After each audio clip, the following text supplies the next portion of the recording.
যে গণভবনে টাকার বস্তা বস্তা টাকা ছিল এবং 2-3 দিন আগে বিভিন্ন জায়গায় উনি ডিস্ট্রিবিউশন করে গেছেন। তাহলে এই ধরনের রিপোর্ট যদি সত্যি হয় তাহলে এটা কত দুঃখজনক এবং এটা আমাদের জন্য কত লজ্জার যে আমরা এই ধরনের একটা সরকার প্রধানের অধীনে বা রাষ্ট্রীয় কাঠামোর ভিতরে আমরা কাজ করেছি, আমরা কাজ করতে হয়েছে আমাদের। সুতরাং আমরা চাই যে এই যে মানুষের এত রক্ত, সাধারণ মানুষ দীর্ঘদিনের তাদের ভিতরে যে কষ্ট পুষে রেখে বঞ্চিত হয়েছে, নির্যাতিত হয়েছে, আজকে কিন্তু আমাদের মাননীয় প্রধান উপদেষ্টা মহোদয় বারবার একটা বলছে যে আমাদের কিন্তু এই সুযোগ যদি আমরা লস করি তাহলে কিন্তু আমরা রাষ্ট্র হিসেবে আমাদের যে ডিগনিটি, আমরা সম্মানের সঙ্গে এই বাংলাদেশ রাষ্ট্রটি মানে থাকবে কিনা, টিকে থাকবে কিনা, এই সংশয় কিন্তু তিনি প্রকাশ করেছেন। জনাব মকবুল হোসাইন, আপনি বলবেন খুব গুরুত্বপূর্ণ 6টি কমিশন গঠন করা হয়েছে, এদের প্রধানের নাম শুনেছেন আপনি। এখন যেই জি জি। পদক্ষেপ নিয়েছে এটাকে আপনি কিভাবে দেখেন? না, আমি সাগর ভাই, আমি যাদেরকে আহ, আহ, মাননীয় প্রধান উপদেষ্টা মহোদয় 6টি কমিশনের প্রধান যাদেরকে করেছেন আমি সবাইকে ব্যক্তিগতভাবে চিনি।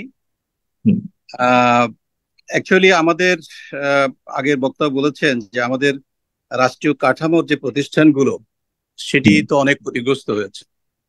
হুম, মূলত সেগুলোকে রিস্টোর করার জন্যই, সেগুলোকে একটা রাষ্ট্রীয় আহ, মানে শেপে নিয়ে যাওয়ার জন্যই মূলত এই 6টি মেজর হেডে এগুলো করা হয়েছে। আমাদের এখানে নির্বাচন আছে, আমাদের আইন শৃঙ্খলার বিষয় আছে, আমাদের আইনের বিষয় আছে, কারাপশন আছে, আমাদের জনপ্রশাসন আছে, আইন সংস্কারের যে বিষয়গুলো আমাদের মোটা দাগে আমাদের করতে হবে রাষ্ট্র সংস্কারের কনসেপ্ট থেকে, যে প্রতিষ্ঠানগুলোকে শেষ মানে অনেকটা ক্ষতিগ্রস্ত হয়েছে বিগত 16 বছরে।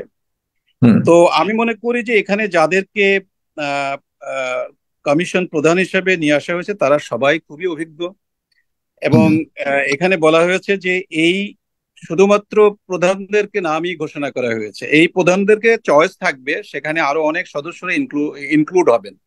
হুম, এবং আমরা প্রত্যাশা করতে পারি যে যারা স্বস্বক্ষেত্রে যাদের অভিজ্ঞতা রয়েছে, হুম, যাদের দীর্ঘদিনের কাজের অভিজ্ঞতা আছে, যারা হুম, বিভিন্ন বিষয় নিয়ে বিষয় নিয়ে যারা গবেষণা করেছেন, যাদের পাবলিকেশন আছে, হুম, এই ধরনের এক্সপার্টই যাদের ভিতর আছে স্বস্বক্ষেত্রে, তাদেরকে নিয়ে যদি এই কমিটিটি গঠিত হয়, বিভিন্ন ক্রস সেকশনাল পিপুলদেরকে নিয়ে, আমার মনে হয় সেটি হবে, আমার বিশ্বাস সেটি হবে।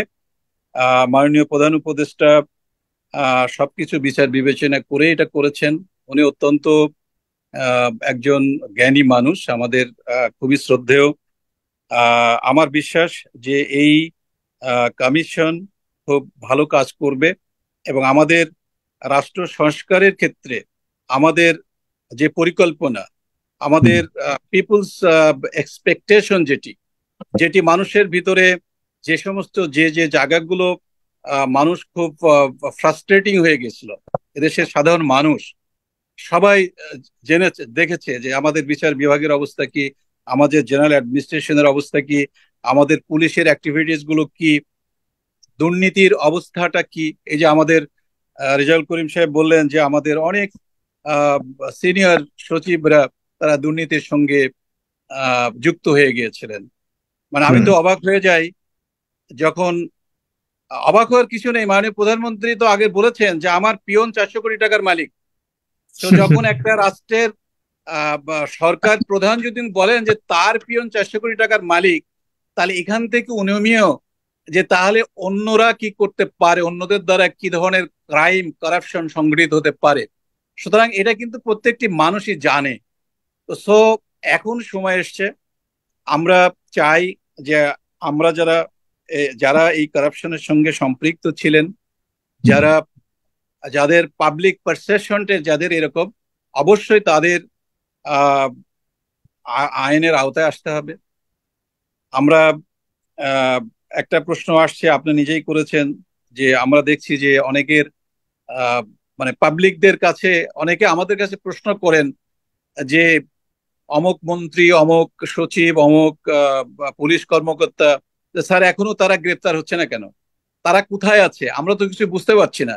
আপনি যদি একটা রিক্সায় ওঠেন, আপনি যদি একজন রিক্সা পোলারকে জিজ্ঞেস করেন, গল্প করেন দেখবেন যে সে উল্টা আপনাকেই প্রশ্ন করবে। হুম। তো মানুষের মনের ভিতরে এই যে প্রথম আলোর একদম লিড নিউজ হলো যে সাবেক এসবি প্রধানের কক্ষ থেকে 25 কোটি টাকার সরানো হয়েছে। এটা আসছে। এবং আপনি দেখেন আরেকটা খবর আমরা কয়েকদিন আগে দেখলাম যে গণভবনে টাকার বস্তা বস্তা টাকা ছিল এবং 2-3 দিন আগে বিভিন্ন জায়গায় উনি ডিস্ট্রিবিউশন করে গেছেন। তাহলে এই ধরনের রিপোর্ট যদি সত্যি হয় তাহলে এটা কত দুঃখজনক এবং এটা আমাদের জন্য কত লজ্জার যে আমরা এই ধরনের একটা সরকার প্রধানের অধীনে বা রাষ্ট্রীয় কাঠামোর ভিতরে আমরা কাজ করেছি, আমরা কাজ করতে হয়েছে আমাদের। সুতরাং আমরা চাই যে এই যে মানুষের এত রক্ত, সাধারণ মানুষ দীর্ঘদিনের তাদের ভিতরে যে কষ্ট পুষে রেখে বঞ্চিত হয়েছে, নির্যাতিত হয়েছে, আজকে কিন্তু আমাদের মাননীয় প্রধান উপদেষ্টা মহোদয় বারবার একটা বলছে যে আমাদের কিন্তু এই সুযোগ যদি আমরা লস করি তাহলে কিন্তু আমরা রাষ্ট্র হিসেবে আমাদের যে ডিগনিটি, আমরা সম্মানের সঙ্গে এই বাংলাদেশ রাষ্ট্রটি মানে থাকবে কিনা, টিকে থাকবে কিনা, এই সংশয় কিন্তু তিনি প্রকাশ করেছেন। তিনি খুব ভয়ঙ্কর সংশয় প্রকাশ করেছে এই সংস্কার যদি সঠিকভাবে না আজকে আমার মনে হয় যে আমাদের, আমি তো মনে করি সাগর ভাই, আমাদের এই যে মানে যোগ্য লোকের অভাব আছে এটা আমি মনে করি না।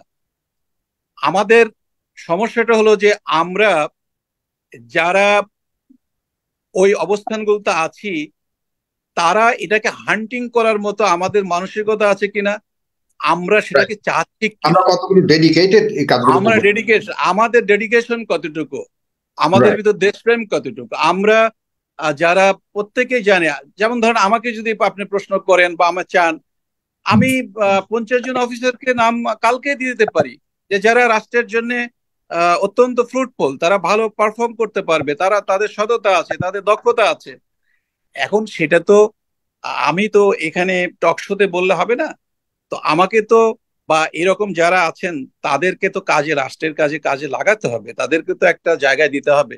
তারপরেও আমি মনে করি যে আমি সচিব হিসেবে কাজ করেছি, সরকার আপনার মাধ্যমে শুধু আমি এইটুকু মেসেজ দিতে চাই যে রাষ্ট্র ব্যবস্থা আমাকে কোথাও পদায়ন করলো কি করলো না সেটি বড় কথা নয়। বড় কথা হলো যে রাষ্ট্র যে কোনো সময় যদি আমার মতো একজন মানুষের যদি সহযোগিতা চাই, সে যে কোনো ক্ষেত্রে আমার যে প্রশাসনিক যে দক্ষতা আছে, আমাকে একটা সিলেকশনের ক্ষেত্রে আমাকে যদি বলা হয় যে তুমি 5 জন ভালো অফিসারের নাম দাও, আমি বিনা দ্বিধায় আমি আমার আপ্রাণ চেষ্টা করে রাষ্ট্রকে সহযোগিতা করতে চাই। রাষ্ট্র সংস্কার বলেন, মেরামত বলেন, সেখানে একটা অনেস্টলি একটা ভূমিকা পালন করতে চাই। সাগর ভাই একদম স্পষ্ট। তার মানে যারা বঞ্চিত হয়েছেন, যারা গত সরকারের সময়ে বিভিন্ন কারণে চাকরিচ্যুত হয়েছেন, তারা সবাই প্রস্তুত রয়েছেন রাষ্ট্রীয় যে কোনো প্রয়োজনে আপনারা সরকারের ডাকে, বর্তমান সরকারের ডাকে সাড়া দিতে। অনেক গুরুত্বপূর্ণ কথা।